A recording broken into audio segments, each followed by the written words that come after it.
বাংলার এক প্রান্তে ছিল একটি গ্রাম, নাম তার চাঁদপুরিয়া।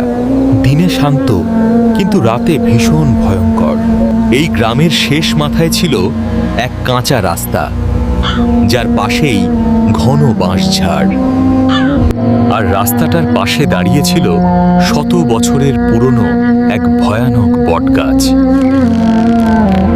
গ্রামের বুড়োরা বলতই, এই রাস্তা দিয়ে রাতের বেলা যাওয়া মানেই নিশীথ বিপদ। রাত গভীর হলে চারপাশে নামতো এক অদ্ভুত নীরবতা। একদিন সেই গ্রামেই শহর থেকে এলো সুমন নামের একটি ছেলে। সে ভূত প্রেতে কিছুই বিশ্বাস করত না, কোনো কিছুই মানত না।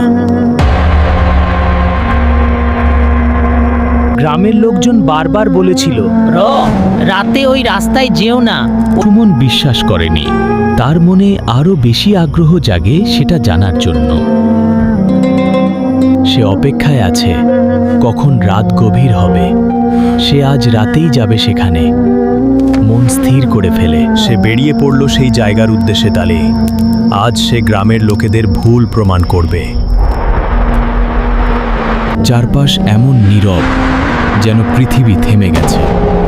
সুমন হেঁটে চলেছে একা একা, মৃত্যুর দিকে। বাঁশঝাড়ের পাতাগুলো কাঁপছিল, কিন্তু বাতাস ছিল না। সুমন কোনো কিছু খেয়াল করে না। হঠাৎ দূর থেকে ভেসে এলো এক করুণ কান্নার শব্দ। সুমনের এখন কিছুটা ভয় হচ্ছে। বটগাছের নিচে এসে বটগাছের দিকে ভালো করে তাকালো। মনে কিছুটা ভয়, চারিদিক নিস্তব্ধ। তার শরীর ভারী হতে থাকলো। সুমন এখন কিছুটা ঘামছে, বুক ঢুক ঢুক করছে।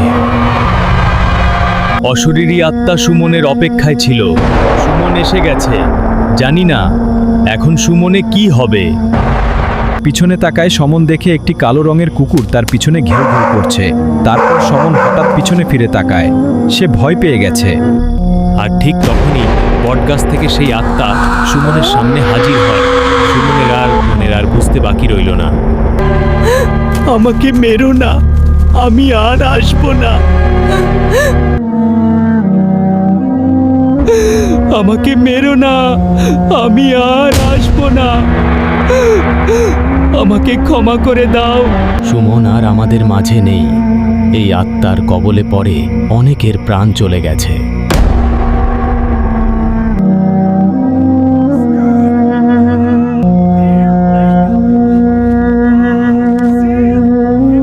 রাত শেষে দিন হয়, কিন্তু সুমনকে কোথাও দেখা যায় না। অশরীরী সুমনকে শেষ করে ফেলেছে। এত রক্ত! আমরা তাকে নিষেধ করেছিলাম। যারাই এখানে আসে জীবন নিয়ে আর ফিরে যেতে পারে না।